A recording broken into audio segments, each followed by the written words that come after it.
Hey, what's up, good people? Glad you're here for another Talking and Grubbing live nightly digital show. Now, last night there was definitely an audio issue. That was my bad.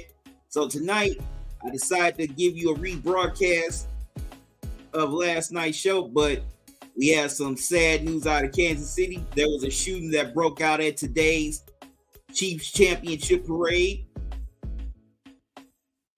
Plus,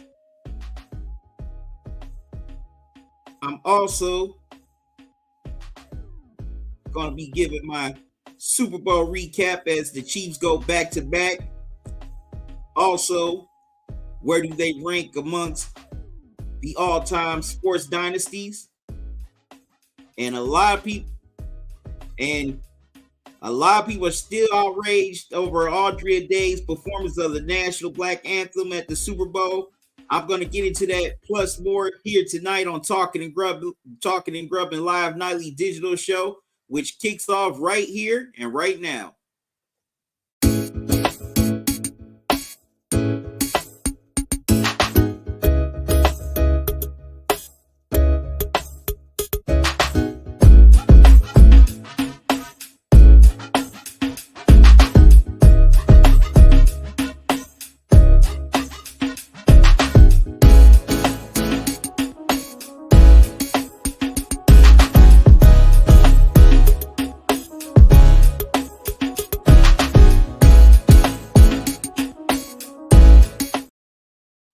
Hey, what's up, good people? I'm QC. Welcome to another edition of Talking and Grubbing live nightly digital show. How's everybody doing on this Tuesday night? Hope everybody's doing good. I'm doing good. Last night, I apologize for the mishap on my end. I definitely don't want to cheat y'all, shortchange y'all, because I definitely enjoy all of you, whether you look at the videos, whether you come here on the live streams and comment in the chat. And I just want to make sure that I'm giving my best effort to bring you quality content and a quality show. So once again, I got to hold myself accountable for that. And I greatly apologize to you. And that's why I came back and did this tonight, because I did not want to shortchange y'all. So definitely thank all you for tuning in. Whether you tuning in on YouTube, Facebook, Twitter, or Twitch, I greatly appreciate you. Well, today the Chiefs had their Super Bowl championship parade in downtown Kansas City, but unfortunately, it ended in tragedy as a shooting broke out at the end of the parade in the area of Union Station. It's been reported that one person was killed and 9 others were wounded. That's definitely very tragic. Also, man, it's just very senseless. And I'll get to that in a minute. Couple Chiefs players put out tweets after they heard the news. Pat Mahomes tweeted praying for Kansas City with the prayer emoji. Also, Drew Tranquil tweeted, please join me in prayer for all the victims in this heinous act. Pray that doctors and first responders would have steady hands and that all would experience full healing. Now, this is just ridiculous. I mean, this is supposed to be a joyous day. This is where all Chiefs fans are supposed to get together and celebrate their team winning back-to-back Super Bowls. It's supposed to be a memory that they'll never forget, especially when you got a lot of kids there. This is probably their first experience, or maybe their second. And this is supposed to be a moment they never forget, that they can tell their kids one day, their grandkids, memories they have saved to their phones, their social media platforms, and the day gets ruined by such BS. Now, there have been Kansas City police have arrested 2 men connected to the shooting. There's no further information. Have they been charged yet, or their identities have been revealed? But that's just ridiculous. I mean, what is up these last few years with people shooting when teams are celebrating the championship? Last year, after the Denver Nuggets won their NBA title, they were shooting in downtown Denver. Same thing with the Bucks when they won their NBA title in 2021. They were shooting the night they were celebrating the title in downtown Milwaukee. Matter of fact, up here in Cleveland, there was a shooting during the Cavs championship. No, after the Cavs championship parade in 2016. I mean, come on, this is just ridiculous. This is a moment where we as fans are supposed to come together and celebrate our team's accomplishment, success, because we don't know how long it's going to last. It may be their only one. It might lead to more, but this could be their last shot, or they may not be back in this position next year. So this is supposed to be a moment in time. We all celebrate, dance, laugh, talk, just enjoy the moment, create memories, to tell your kids. Also, you can tell your family and friends who weren't able to attend the parade for whatever reason. Maybe they may have had to work, or maybe they just didn't want to fight through the traffic. You could tell them how it was, but it's just senseless. And now someone has lost their life behind something that's supposed to be fun and joyous. It's like, man, cut out this BS. It's stupid and it's senseless. I don't know what it was over, but whatever it was, it didn't have to end in a shooting where someone lost their lives and other people were wounded. Now, you have one person gone, a family grieving, then you got other people who are wounded they have to sit up and recover for a while, for who knows how long, and their lives are put on hold because they can't go to work and make money or run their business, whatever. They can't support themselves and their families, all because you were on some BS.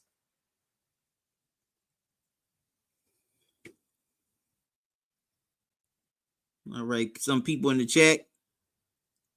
How you doing? Thanks for joining me. What's up, King AB? Yes, I'm live right now. No, this is me live. I'm live right now. Okay, I'm glad all y'all came through in the chat. And I hope all y'all doing good, because I'm definitely doing good. Definitely doing good. But yeah, I definitely had to get that story out first, because actually I was going to come on here and do the recap, but I ended up getting the news today about the championship parade shooting.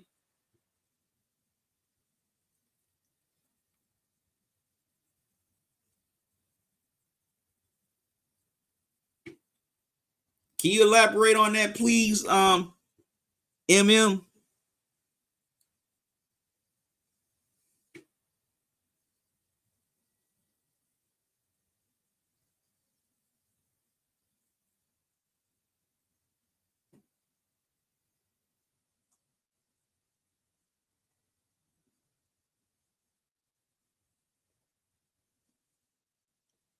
King AB, do you see the Chiefs getting any receivers this offseason?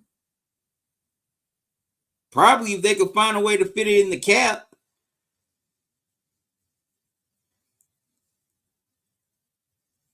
Definitely a breakaway. They haven't really had a breakaway receiver ever since Tyreek Hill. They could definitely get somebody in that ilk. Oh man, they would be a lot more dangerous than they are now. Matter of fact, they would be close to that 2019 team that won the Super Bowl.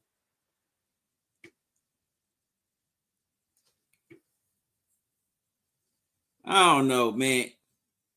I don't know what OBJ would do. I don't know if I don't know. He might go to the Chiefs. I mean, it would be pretty solid. He would make a pretty good number two. He wouldn't be a number one receiver. He still be behind he still would be behind Kelsey. And what's the cat? Oh, Rice. He would be behind those dudes, King AB.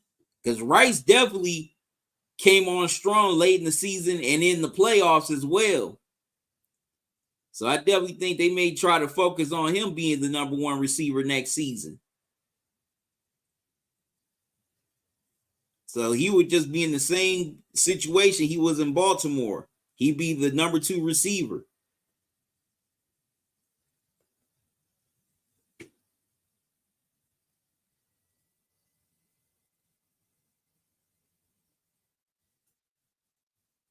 Yep, he would just be the number 2 receiver.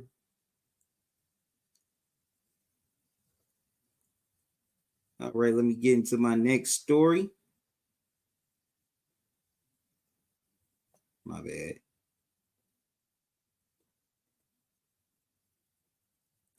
Now, Sunday, we all saw the Chiefs win their second straight Super Bowl in Super Bowl 58 in Las Vegas against the San Francisco 49ers.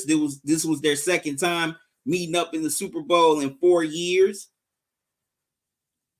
And once again, the Chiefs defeated them in come from behind fashion. This time, they defeated them in overtime to win their second straight Super Bowl and to win their 4th Super Bowl in franchise history. This is the first time a team has won back-to-back Super Bowls, since the New England Patriots did it in 2003 and 2004. So it's been 20 years since we've had a back-to-back Super Bowl champion. Pat Mahomes picks up his 3rd Super Bowl MVP, and rightfully so, because he had a hell of a second half. Of course, Travis Kelce, Chris Jones, Mecole Hardman, Andy Reid, they all get their 3rd Super Bowl rings along with Mahomes. And this is their 3rd Super Bowl title in 5 years. Man, now we all know the game started off slow. It felt more like a Sunday night football game instead of a Super Bowl. You know, both teams couldn't get it going offensively. Well, matter of fact, they had great drives going. Both of them fumbled the ball as they were deep in each other's territory. No pun intended, for those of you got their minds in the gutter. But it started off slow, but San Fran struck first, scoring the first 10 points. Then the Chiefs came out in the second half and started scoring, and it was on from there as both teams exchanged points. We had a bunch of lead changes in that second half. Then we went into overtime. The 49ers won the coin toss, decided to receive, and they received the ball. They drove down the field, but they could not get into the end zone to end the Super Bowl. They had to settle for a field goal. Now, some people feel like that the 49ers should have deferred instead of just receiving the ball with the new overtime rules. We all know both teams get a chance to possess the ball. But, I mean, if you kick it to Pat Mahomes, who's to say you get the ball back? That's a bad dude. You don't defer to Pat Mahomes just so he can drive down the field and beat you. We've seen him do that before. And that was against the Bills in that divisional round classic a few years ago. So, no, you may not get the ball back with Pat Mahomes on that other sideline. I didn't blame them for deciding to take the ball first. They got down the field, but they just couldn't execute in the red zone. And I don't know why they didn't go to McCaffrey or Deebo Samuel down there. Those are your 2 best runners. Also, they're Swiss Army knives. They can pass. They not only can run, they can also catch. You can do jet sweeps with them. Why didn't they go to them? You know, why just leave it all in Brock Purdy's hands? I mean, he's a very good quarterback, but nah. When you are at the 15-yard line or less, you give it to those dudes to score. And that's no diss to Brock Purdy at all, because he's done his thing the last couple of years since he's been the starting quarterback for the 49ers. But what really messed them up was, you know, Kyle Shanahan, in some ways, he went away from what got him in that position to take the lead in the first place, especially on offense. And also the defense, they kept on rushing forward. Like, no, you don't rush forward with Pat Mahomes. And also that secondary was not spying on Kelce like they should have. With Travis Kelce, you got to spy on him. You got to keep a spy on him. Yeah, I know he's a beast and all that, but still, You just can't have him in soft spots where he can catch the ball. You got to spy him. You got to follow his every move, and they didn't do that. Now, on the flip side for the Chiefs, of course, we all know Pat Mahomes was Pat Mahomes. Travis Kelce had some big plays, but excuse me, Rashee Rice, hope I said his name right. If I didn't, I apologize. He came up with some big plays. Also, Mecole Hardman, he came up with the biggest play of all, which was the TD catch in the end zone in overtime to win the Super Bowl. Also,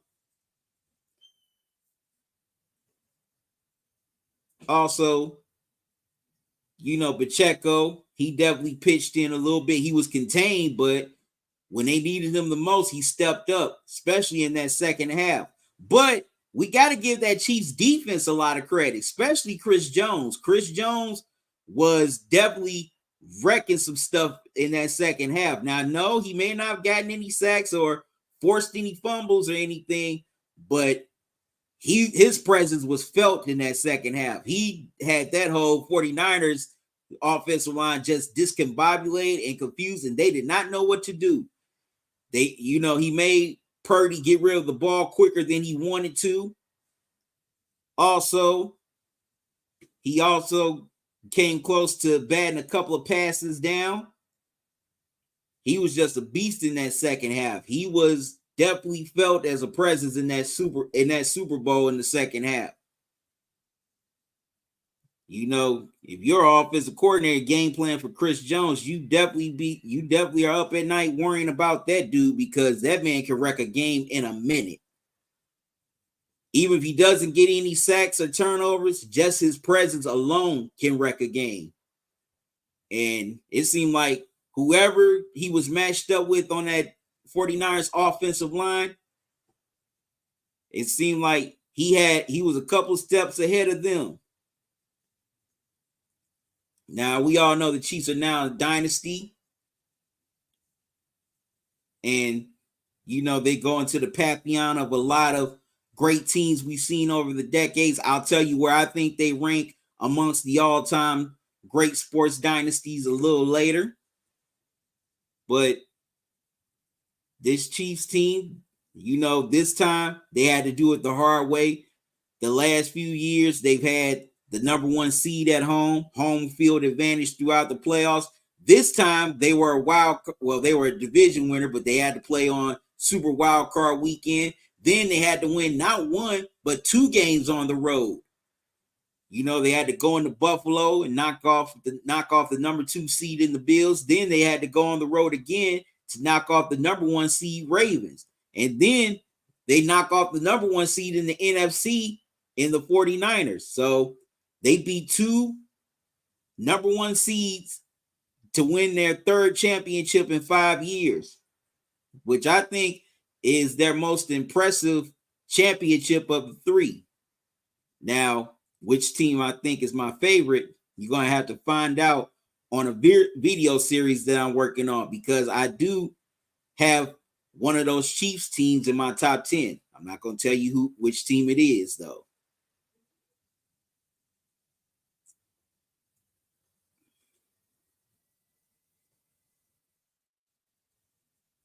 I know he already has a legendary resume, King AB. But I'm just saying, I'm talking about the Chiefs as a whole, where I'm ranking this dynasty. Well, them is among the all-time great dynasties, excuse me.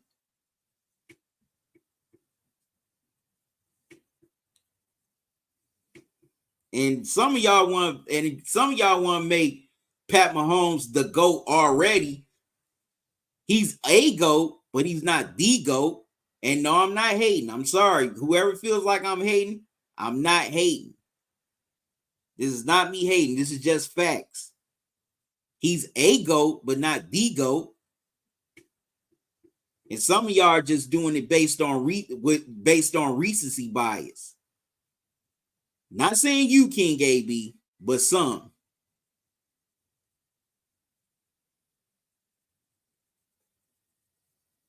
And you definitely can't Definitely have have conversations like that based on recency bias. All right, I'm gonna take a quick commercial timeout, and I'll be right back and tell you about the historic ratings that the Super Bowl drew in a minute. I'll be right back, so don't go away.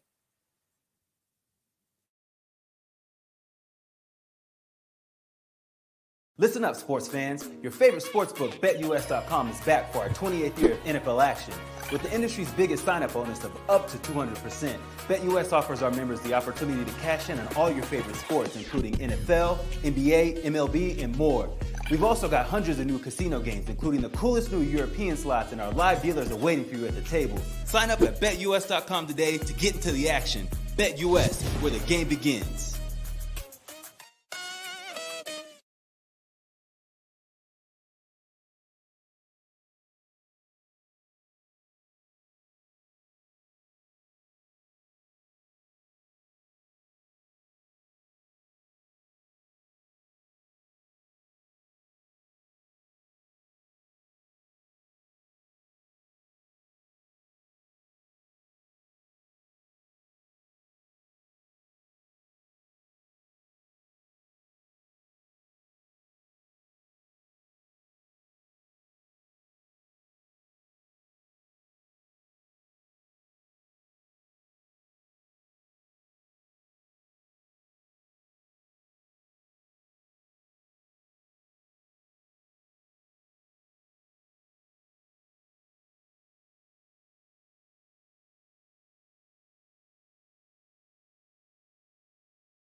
All right, I'm back, good people. Okay, I see another comment in the chat.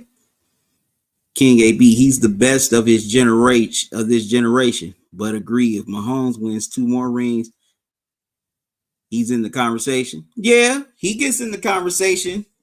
And I never say he wasn't the best of this generation. You make it seem like I'm hating on him. I never said he wasn't.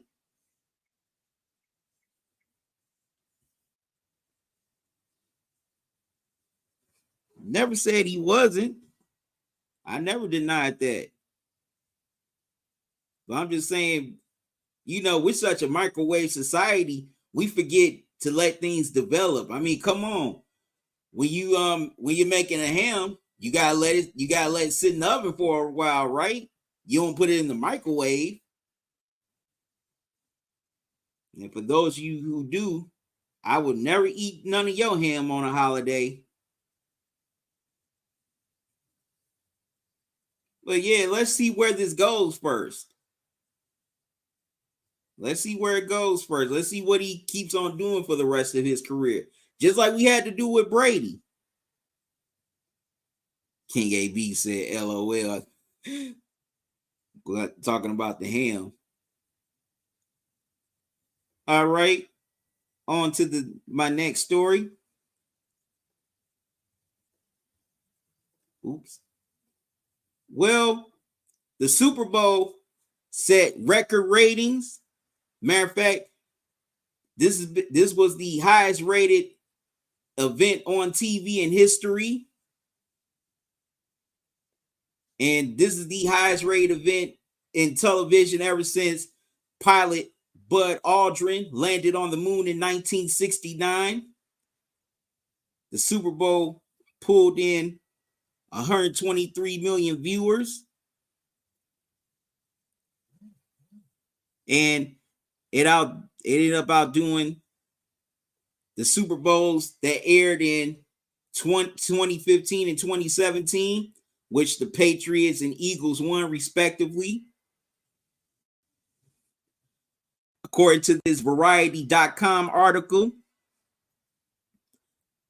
that the Super Bowl averaged 112 million viewers. That was their largest audience. Well, excuse me, that's the largest audience ever for a single network. Also, it did very well on its streaming platforms, such as Paramount Plus the NFL digital properties, and it did very well on networks like Nickelodeon, Univision, and CBS Sports. So the Super Bowl pulled in massive ratings. This is the most highly rated Super Bowl in Super Bowl history. Was a little tongue-tied there for a minute. And a lot of people tuned in for this Super Bowl. And there's definitely a lot of factors. Of course, we all know, number one, Taylor Swift. She's dating Chiefs star tight end Travis Kelce, who's from my hometown, Cleveland. Congrats to Travis once again. Also, the game itself, especially in the second half and in overtime, a lot of people started to tune in as the game was heating up.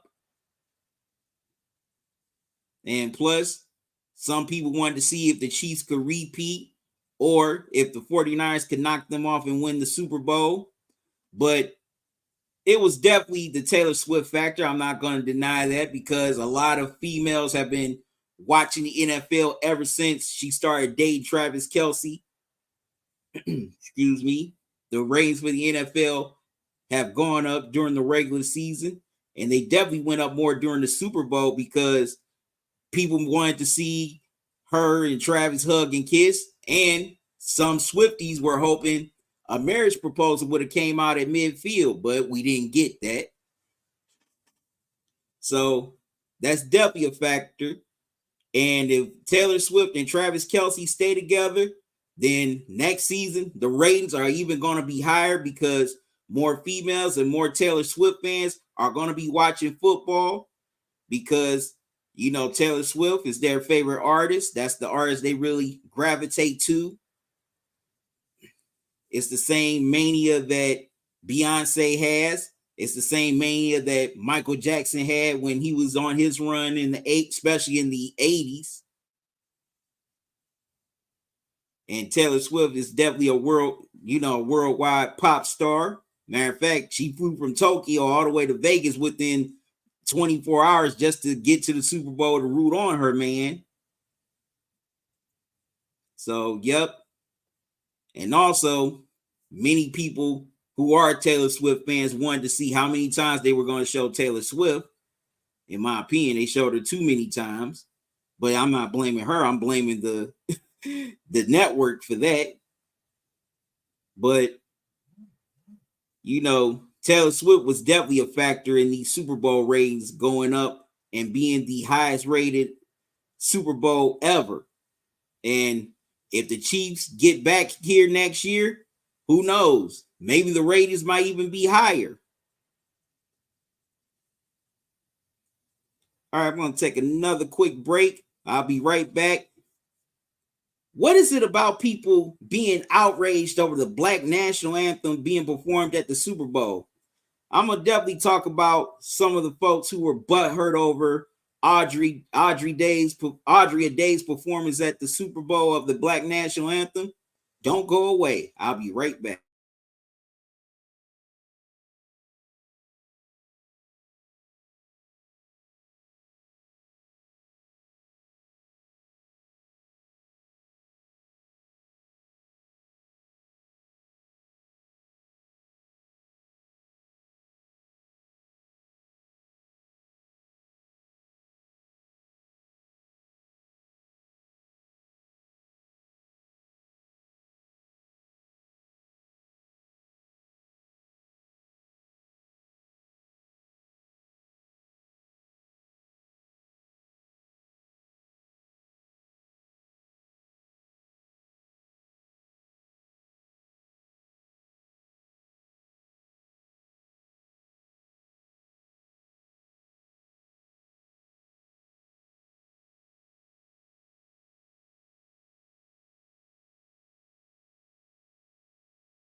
All right, I'm back, good people.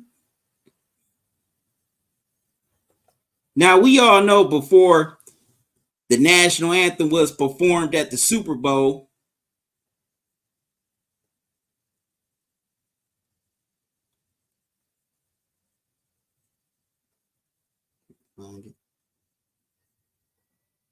award-winning actress and singer Audrey Day performed the Black national anthem, "Lift Every Voice and Sing," which she did a great job which she did a pretty good job, by the way. But then, of course, a lot of the right wing and MAGA crowd got so up in arms over the Black national anthem even being sung in the first place at the Super Bowl. Here's a couple of their tweets.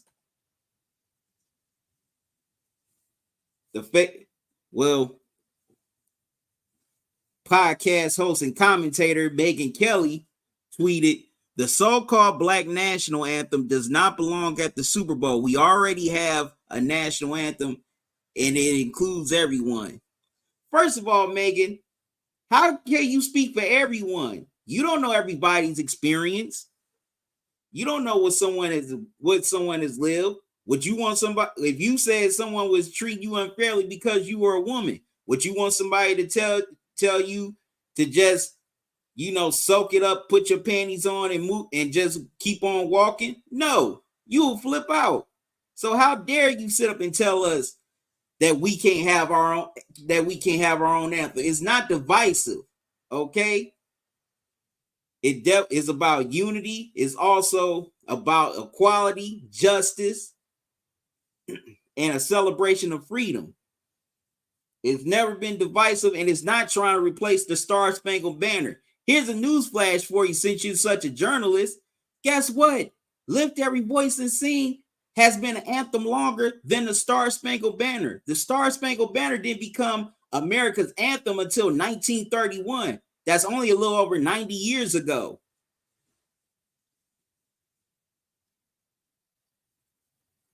And another one. Oh, CJ Pearson, this clown here. He tweeted, "Before tonight's Super Bowl, as a young Black man and proud American, let me make myself clear. There is only one national anthem, as there is only one United States of America, and it's for everyone, white, Black, yellow, and even maroon." First of all, look, no one is trying to replace this anthem. Where y'all get this mindset and this idea that, well, they're trying to replace the national anthem. They're trying to replace the national anthem. Matter of fact, I looked at a lot of you guys' tweets. Y'all didn't say one damn word about Reba McEntire performing the Star Spangled Banner. Not one tweet. Y'all didn't give her any praise or any kudos. Y'all were just so focused on Audrey Day's performance of "Lift Every Voice and Sing." Or y'all didn't even give Post Malone any credit when he did "America the Beautiful." So a lot of you just have this phony outrage, just this manufactured outrage over some bullshit. Like, it's never been about replacing anything. It's about just us having our own anthem. I mean, a lot of you saying, well, why they can't perform the white national anthem or the Asian anthem or the Mexican national anthem? Guess what? They do at other sporting events. Matter of fact, the Toronto Raptors, when they're playing all these American teams, they do "Oh Canada" and the Star Spangled Banner. What, you gonna get mad at them because they're performing "Oh Canada"? And also, if you really looked at the lyrics of "Lift Every Voice and Sing," it's talking about everyone, not just a certain group. And it's definitely more unified than the Star Spangled Banner, but y'all don't want to mention that third verse because y'all know what references it has. But this is one of my favorite tweets in response to all the right-wingers' criticism. This is from Alex Cole, MAGA. "We are not watching the Super Bowl because they are performing the Black national anthem. This is America. We only have one national anthem." Also MAGA, showing pictures of the Confederate flags. Right. A lot of these right wingers love to talk about, well, there's one anthem and there's one flag, but you still got people that hang the Confederate flags in their outside on their porches or have them hung up in their house.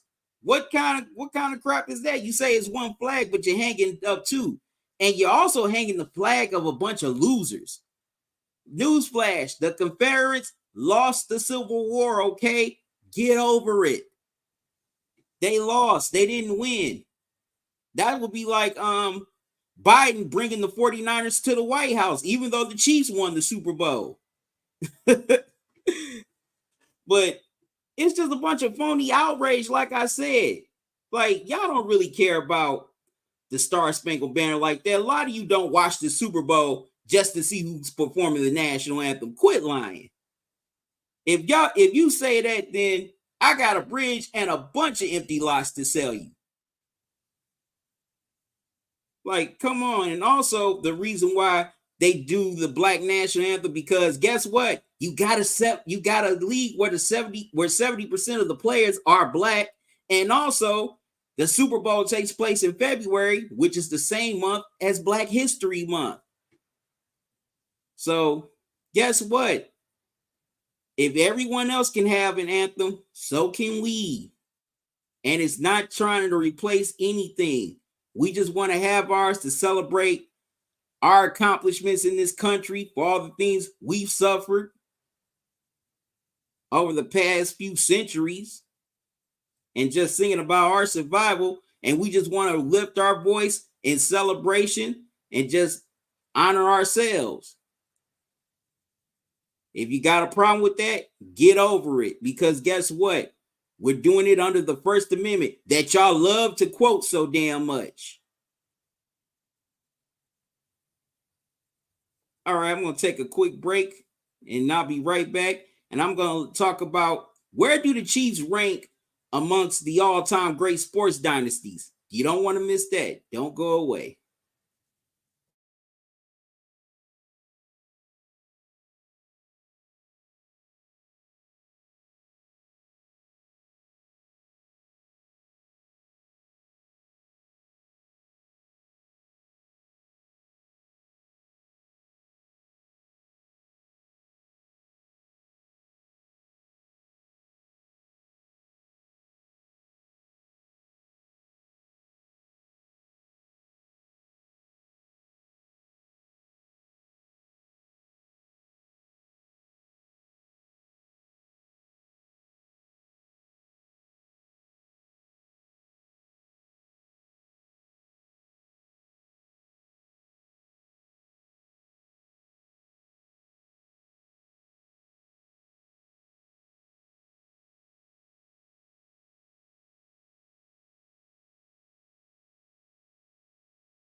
All right, I'm back, good people.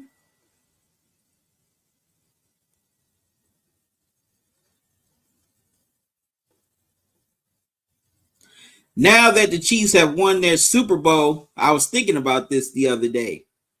Where would I rank them amongst the all-time great sports dynasties? Now, we've had a lot of tremendous dynasties over the decades. Of course, the 1960 Celtics, excuse me. We had the 70s Steelers with the steel curtain defense. We had the 49ers in the 80s and 90s doing their thing. We also had the Showtime Lakers in the 80s as well. We had the 90s Bulls, of course. We've had also the Shaq and Kobe Lakers doing their thing in the 2000s. We've had the Spurs doing their thing in the late 90s all the way into the 20 teens. And now more recently with the Golden State Warriors in this era. And also, we definitely can't forget about the New England Patriots doing their thing over the past 20 years, winning 6 Super Bowls in the 2000s and the 2010s. So, where does this Chiefs team rank amongst the all-time great sports dynasties? Now, I definitely have them, I'll say about 12th right now, because they are definitely doing their thing. They've won 3 Super Bowls within a 5-year period. They've just gone back to back. And, Mahomes has definitely been the catalyst for those Super Bowls, as well as Travis Kelce, Andy Reid, Chris Jones. But to be in that top 10, in my opinion, you've got to win at least 5 championships or more. So right now, they're getting close to that top 10, but they're not there yet. I mean, I can't replace them over the Patriots, the Joe Montana, Jerry Rice 49ers, the Bulls, the Showtime Lakers. I can't replace them over. I can't place them over any of those teams right now because they gotta win. They gotta win more championships in order to get up in that top 10. But who knows? I mean, they definitely have a great chance to win a few more championships with Mahomes at QB, as long as Andy Reid's the coach.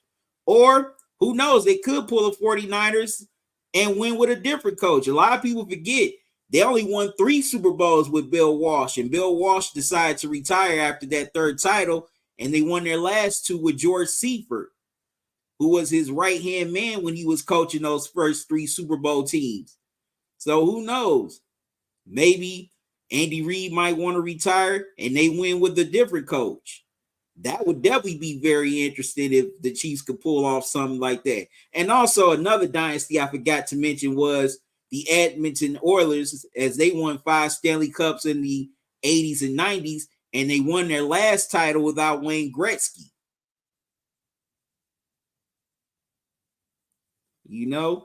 But the Chiefs are definitely ascending. They could definitely be in that top 10 sooner rather than later. But right now, I got them 12th as far as, being on the list of the all-time great sports dynasties. All right.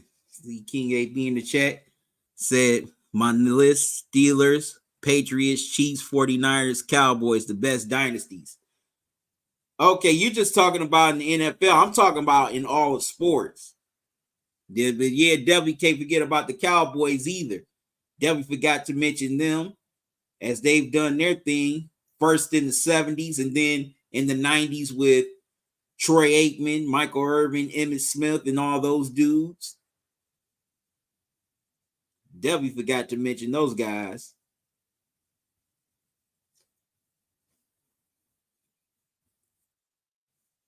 Got me sweating over here. Ooh, sweating under these lights. But that's a definitely good list for the NFL, King AB.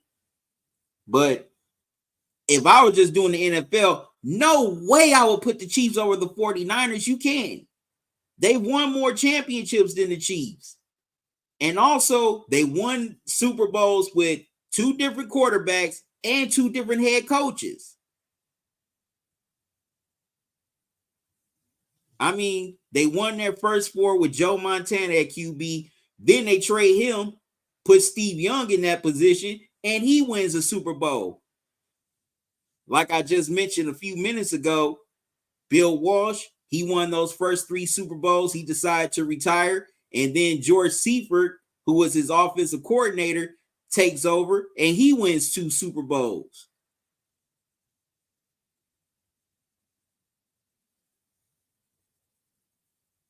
Says Steelers are the face of the NFL. They're one of the faces, but they're not the face. I'm sorry, King AB. They ain't the only face of the NFL. Really, the Cowboys are the face of the NFL. Or the Patriots. No disrespect to the Steelers, but there's some more faces of the NFL just besides the Steelers. Now, if the Steelers were the only team that had won 6 Super Bowls, then that would be a different story. But Steelers are not the only franchise with 6 championships.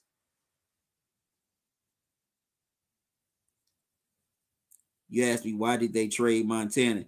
He had at least a few more years left. I think they wanted to move on from him because they felt he was getting older, and they really wanted to push Steve Young in that starting QB position. And yeah, I definitely think that was a bad trade on the 49ers part. Because yeah, Montana definitely had a few years left. He went over to Kansas City and balled out and got them to the AFC Championship game. But yeah, I definitely thought that was a bad move because, and this is no disrespect to Steve Young, because Steve Young did his thing. But if you put Joe Montana in the start quarterback of the 94 49ers, they still win that Super Bowl by a dominating margin. So to me, it was interchangeable. You could have plugged in him or Steve Young. They're dominating that Super Bowl.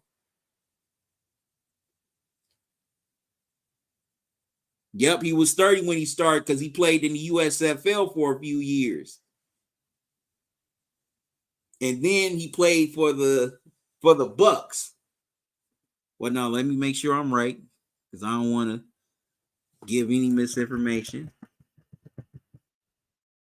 Just be sure that he played for the Bucks. I know he played in the USFL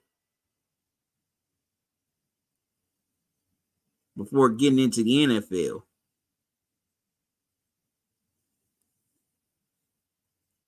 Yep, he did play for the Bucks before he got to the 49ers. So I was right.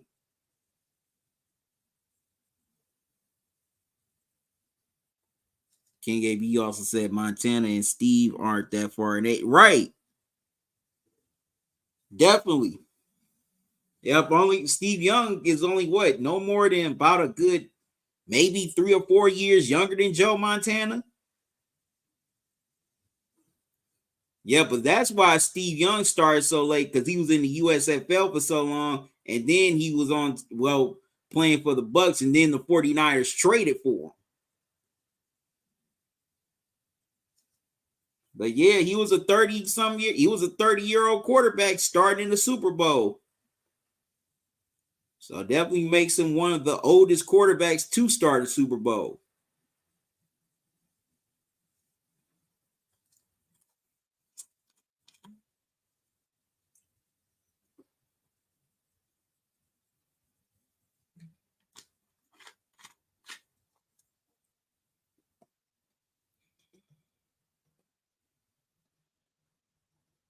King AB said, would you have trade Steve Young instead for a first rounder? Oh, no. Definitely not trading Steve.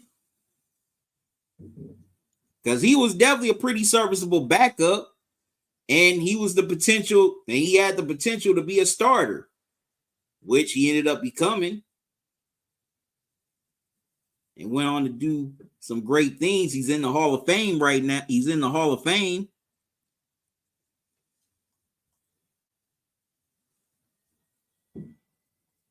Steve Young went on to have a great career with the 49ers.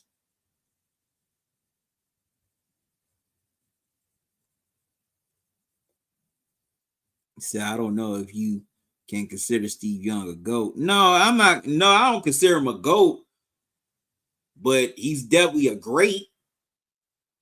He's not a GOAT, but he's definitely a great. He is definitely a great. Because once he did get his opportunity, he put up some pretty good numbers.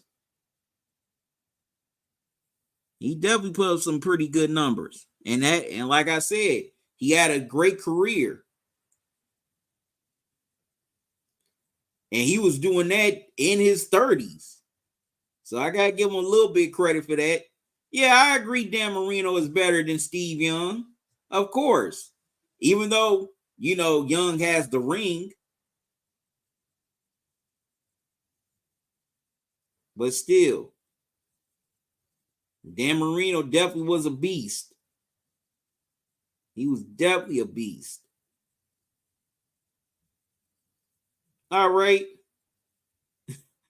I'm about to wrap up with this last story.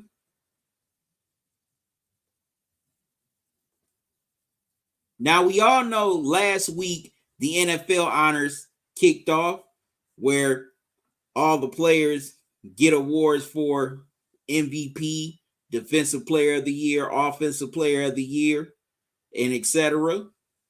Myles Garrett, the star defensive end of the Cleveland Browns, walked away with the Defensive Player of the Year. It was his first award, the first Defensive Player of the Year award for his career.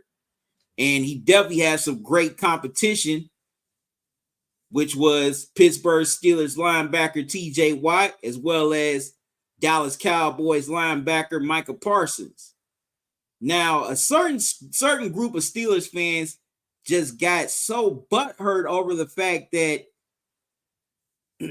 Myles Garrett won the award over TJ. I mean, they just went crazy on Twitter, just went amok, just flipping out over the fact that Myles got it over TJ.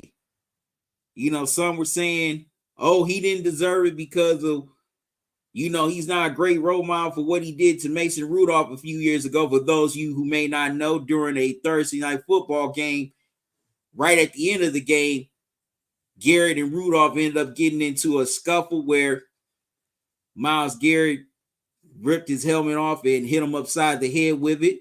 Now, Garrett says that Rudolph allegedly called him the N-word. I gotta say allegedly. Don't want any lawsuits or anything. Said he called him the N-word and he just snapped in the heat of the moment. But also, some people feel that, well, TJ Watt put up better stats than Myles Garrett. Steelers fans kept on saying, well, TJ Watt was first in this category, first in that category. Myles wasn't there. Myles disappears in games. TJ Watt doesn't. But guess what? There's been times TJ Watt, put up some numbers, but they had no impact on the game. For example, their first game against the 49ers at home, they got shellacked. And y'all say, well, TJ had 3 sacks, but it had no impact. They were getting blown out. Who cares? And also, guess what? A lot of guys had high praise for Myles Garrett. Even Micah Parsons felt Myles Garrett was deserving of the award. Trent Williams and Travis Kelce, in their press conference for the Super Bowl, both gave Myles Garrett high praise. And Trent Williams, guess what? Had to line up against Myles Garrett when they played the Browns in the regular season. He didn't give that praise to TJ Watt. But, I mean, a lot of Browns fans didn't flip out when TJ Watt won it a few years ago. We gave him his prize. We felt he was deserving of that, and he earned that. But then Watt's going to tweet out nothing that I'm not used to. Like, come on, man. What kind of classes BS is that? I mean, come on. You ruining the moment for the fans who are on suspense. Also, you're trying to ruin Myles's moment by even putting out that tweet instead of just congratulating the man. That was classless on TJ Watt's part. Very classless. And no one really called him out on it for a lot of reasons. One, because he's a Watt brother. Two, for the team that he plays for. If that would have been any other player, including Parsons, everybody would have dogged him. They would have gotten dogged if they put out that tweet. But it's like, Steelers fans, get over it. Okay? The voters have spoken. Now, y'all keep on. Now, well, a certain segment of y'all, because I have Steelers fans that come on this platform, like King AB here, that ain't on that BS. But excuse me. But y'all keep on yelling, oh, well, that's the Browns' participation trophy. They've been such a poverty franchise for so long. We care about AFC Super Bowls and AFC Championship. Well, if you care about it that much, you wouldn't even give a damn about this award. You wouldn't keep on tweeting about it. You wouldn't keep on doing podcasts on it. So obviously, you do care that much. I mean, look, I don't shortchange TJ Watt. TJ Watt is a phenomenal player. Okay? He's definitely wrecked games against the Browns in the past. And one day, he's going to be in Canton along with Myles Garrett. Both of them are going to be in Canton. And you definitely could have made a case for both of them. But guess what? They decided to go with Myles.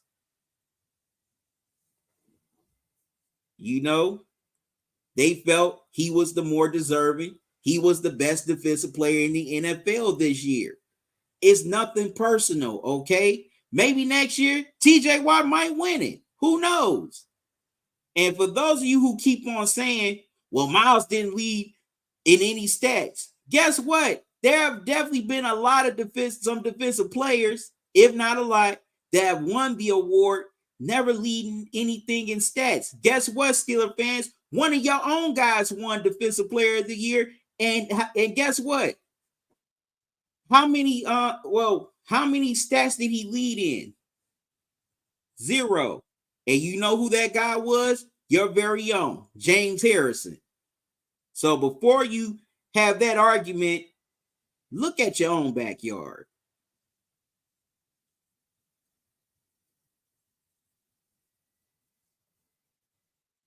See, got another comment in the chat.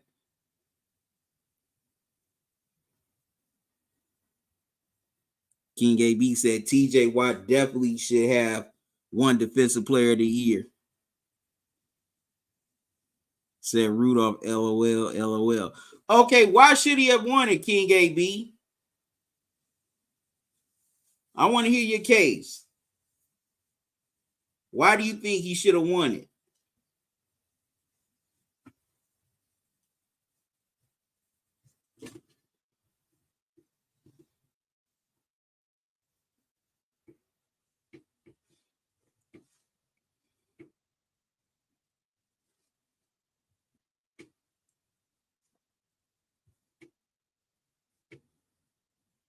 Yeah, I definitely want to hear your case before I wrap this show up for tonight. And also, make sure you tune in this weekend. I'm going to be live for NBA All-Star Weekend. I'm going to be live for NBA All-Star Saturday, and for the All-Star game Sunday night, as All-Star Weekend is about to get into high gear in Indianapolis.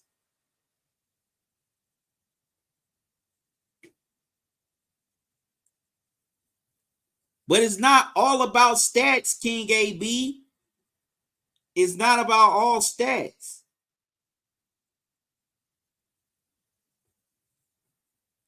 It's also about impact.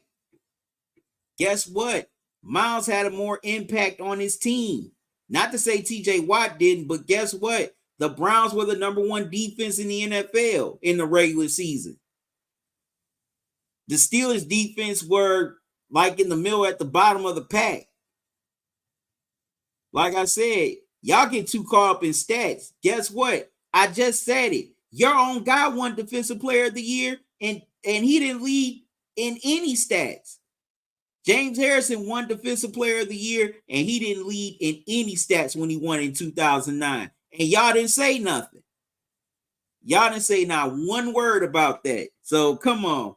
Don't give me this stats conversation when y'all had a guy win Defensive Player of the Year who didn't lead in any stats.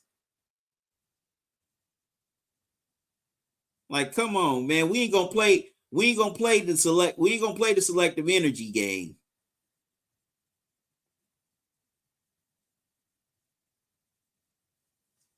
Well, all right, good people.